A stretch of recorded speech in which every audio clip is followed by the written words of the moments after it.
Garantir a saúde da população é, em grande parte, um trabalho de prevenção. Além da atuação dos servidores públicos do SUS, prevenir o adoecimento requer o envolvimento de toda a gestão pública para implementar políticas ambientais que assegurem condições dignas de vida. Na entrevista central, o porta-voz nacional do Rede Sustentabilidade, Pedro Ivo Batista, fala sobre o assunto. E nossa reportagem mostra que agentes de saúde e usuários da rede pública querem mais investimento para melhorar a qualidade dos serviços. Eu sou Pamela Oliveira e a Central do Brasil está no ar. Central do Brasil. As eleições dos Estados Unidos demonstram que o país está dividido. A contagem dos votos, até agora, aponta para a derrota do ultradireitista Donald Trump nas urnas. Ele chegou a tentar interromper a apuração em alguns estados e deve recorrer à Suprema Corte. O cientista político André Singer avalia a polarização política nos Estados Unidos. Embarque imediato. A eleição nos Estados Unidos é uma eleição que mexe com o mundo todo e mexe também com o Brasil, evidentemente. Até aqui, o que chama atenção é a divisão dos Estados Unidos, a divisão política, a polarização política dos Estados Unidos. As pesquisas anteriores à eleição previam uma vitória folgada de Joe Biden, o candidato do Partido Democrata. Não foi o que aconteceu. O que não deixa de ser uma surpresa, porque não só o presidente Trump tem posições extremadas e tem condutas que são muito pouco presidenciais, condutas muito polêmicas em diversas dimensões do processo político, econômico e social, como particularmente a condução do combate ao coronavírus nos Estados Unidos foi muito ruim, com um número de mortos altíssimo, infelizmente secundado pelo Brasil, onde também nós estamos tendo consequências terríveis da Covid-19. Então, em face de tudo isso, é uma surpresa, é algo que tem que ser realmente registrado e compreendido a grande quantidade de eleitores norte-americanos que ainda assim decidiram sufragar em favor do candidato republicano. Mas é notável esta polarização dos Estados Unidos e a resiliência, podemos chamar assim, de posições extremadas à direita que estão sustentando a candidatura Trump. No Brasil, em março, logo no início da pandemia, Jair Bolsonaro liberou mais de 1 trilhão e 200 mil reais como socorro aos bancos. Os lucros bancários foram mantidos, mas os postos de trabalho não. E mesmo assim, os bancos continuam aumentando as taxas dos serviços, onerando a população. Naya Tawani tem mais informações. Nacional.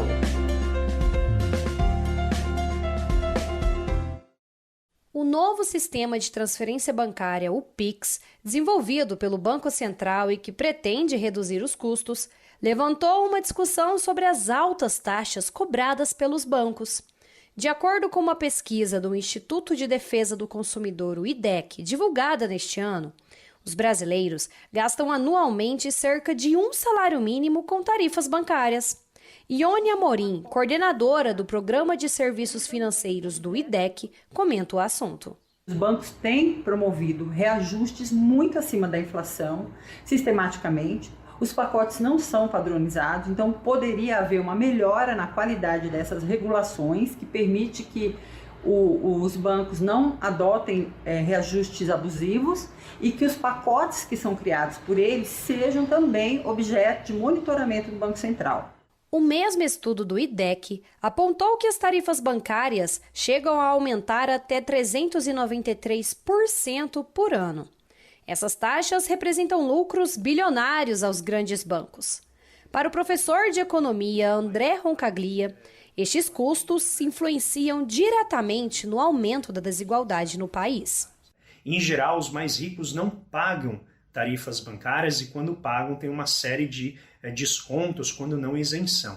De maneira que as tarifas podem ser uma ferramenta importante para agravar a desigualdade econômica que já existe no país. Aqueles que têm menor poder de pagamento, menor renda, acabam exatamente pagando a maior parte da sua renda, né, em termos de proporção nos serviços, nas tarifas bancárias. Vamos de literatura nacional na dica cultural de hoje. A sugestão é de Ed Rodrigues, de Pernambuco. Parada cultural. A minha dica de hoje são os livros do Vinícius Grossos, que é um escritor LGBT nacional.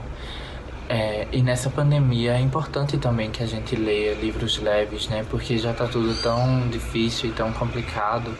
O Vinícius escreve romances LGBTs, e é tão importante que a gente fortaleça a literatura LGBT nacional, que a gente fortaleça esses escritores. Então é isso. As prefeituras são responsáveis por destinar recursos para a gestão do Sistema Único de Saúde.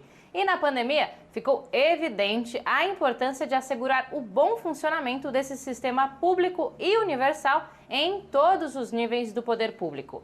Afonso Bezerra nos mostra que nas eleições o povo quer mais investimentos e melhor gestão da saúde pública.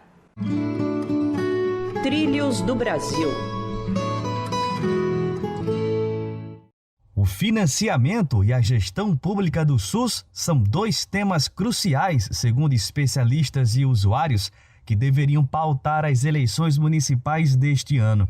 Mesmo sob a ameaça de privatizações e sucateamento no governo Bolsonaro, o sistema ganhou relevância durante a pandemia. Passam por ele a vacina, a prevenção, os hospitais de campanha. Neste processo, cabe aos municípios, então, fortalecer os serviços de atenção primária. Para isso, adverte a médica sanitarista Paulette Cavalcante, é preciso reforçar o apoio financeiro, garantir estratégias de prevenção e defender o caráter público do SUS em todas as instâncias. Então, um bom prefeito ele precisa investir nos seus profissionais. Ele não vai poder estar privatizando a atenção básica, como quis o nosso presidente semana passada, e a gente não sabe se ele vai querer de novo. E como a gente vê em alguns lugares, entregar a contratação dos profissionais para o setor privado. O SUS completou 3 décadas de existência no ano mais desafiador da sua história. A pandemia demonstrou a centralidade que o sistema tem para a população brasileira. Mesmo assim, no aspecto da gestão, os usuários defendem também que os municípios garantam caráter universal de atendimento no SUS. Além dos serviços formais, eles reivindicam políticas de assistência para a população negra em situação de rua e para as mulheres, com caráter de prevenção. São ideias desse porte que Eri Franklin Santos, usuário de postos de saúde do SUS, defende que as candidaturas coloquem em pauta nas eleições deste ano.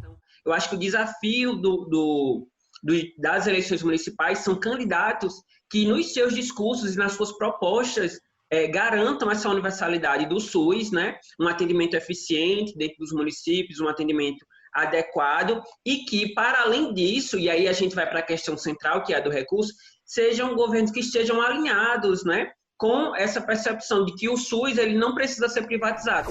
Garantir uma vida saudável também depende de tratamento adequado de água e esgoto, arborização, alimentos sem veneno, baixos índices de poluição, ou seja, terra, ar e água saudáveis. E as políticas municipais devem se ocupar dessas questões. O porta-voz nacional do partido Rede Sustentabilidade, Pedro Ivo Batista, fala sobre o assunto com Jonatas Campos. Entrevista Central. Hoje entrevistamos o porta-voz nacional do partido Rede Sustentabilidade. O educador popular Pedro Ivo Batista está aqui conosco. Pedro, agradecemos sua participação. Prazer é meu. Quando falamos de defesa do meio ambiente, há uma impressão de que são temas macro, como a defesa da Amazônia, do Pantanal e até das mudanças climáticas. Como é possível trazer esta temática socioambiental para o âmbito das eleições municipais?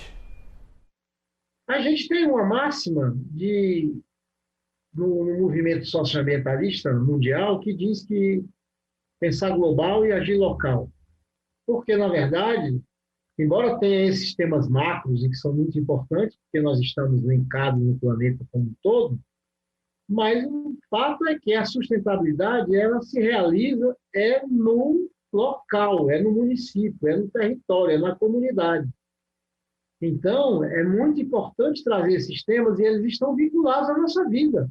Quando a gente fala, por exemplo, na questão do saneamento, quando a gente fala na questão do alimento saudável, da soberania alimentar, por exemplo, quando não consumir agrotóxicos, da agricultura familiar, tanto rural como urbana, quando a gente fala também da poluição que as grandes cidades brasileiras vivem, a questão da mobilidade urbana, tudo isso tem a ver com a sustentabilidade. E também quando a gente fala de geração de emprego e renda, para que as pessoas tenham dignidade no trabalho, e quando a gente fala em direitos também das pessoas e das comunidades, porque a nossa abordagem da sustentabilidade é socioambiental.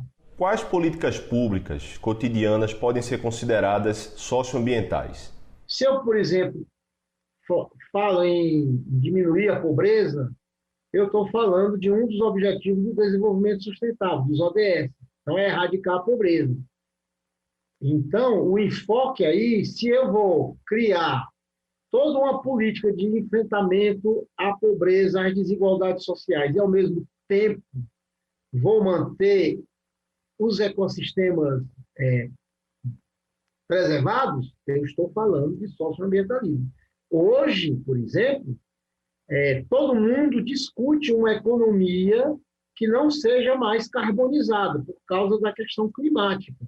Então, eu posso trabalhar a questão do emprego e da renda na perspectiva da sustentabilidade. Eu posso trabalhar a questão cultural, a questão educacional. A educação é a base de tudo. Então, se eu integro os programas de educação com a educação ambiental, eu estou trabalhando do ponto de vista também da sustentabilidade ou das políticas socioambientais. Nessas eleições, por exemplo, há várias cartas compromisso que os candidatos, independentemente de partido, podem assumir. Eles podem assumir um compromisso com cidades sustentáveis, ele pode assumir um compromisso com a Carta da Terra e os ODS, ele pode assumir um compromisso com a agroecologia. Então, o senhor acredita que quando uma pessoa procura um candidato, uma candidata a vereador, prefeito, um bom indicativo é procurar se ele firma esses compromissos com movimentos sociais, socioambiental, é um bom indicativo para escolher um voto? Vai de cada um, né? Claro que o eleitor é soberano, mas eu, na minha atitude, eu só voto naqueles candidatos que têm um compromisso com as causas socioambientais. Então, se o cara é destruidor, se o cara massacra o trabalhador, a trabalhadora, se o cara polui, eu não voto nele. Nós não vamos esperar que uma pessoa que não tem causas nem bons propósitos chegue no parlamento e mude. Completa-se 5 anos do desastre de Mariana, em Minas Gerais, devido ao rompimento da barragem da mineradora Samarco. Esse desastre foi resultado da falta de fiscalização. Onde a gestão municipal entra em casos, para que casos como esse não se repitam? Primeiro, além da falta de fiscalização, também o desastre de Mariana tem a ver também com a bandalheira que é na relação com as mineradoras. É preciso dizer isso. Muitas dessas mineradoras, inclusive a Vale, praticam ilegalidade explícita, né? E com essa conversa que ela gera emprego e renda, muitas vezes governantes errados, equivocados, prevaricadores, deixam eles pintar e bordar. Existem leis e a sociedade, o parlamento, todos nós precisamos cobrar. O programa de hoje encerra aqui. E se você prefere escutar os conteúdos, a gente está em todas as plataformas digitais de áudio: Spotify, Deezer, Google e Apple Podcasts. Até amanhã!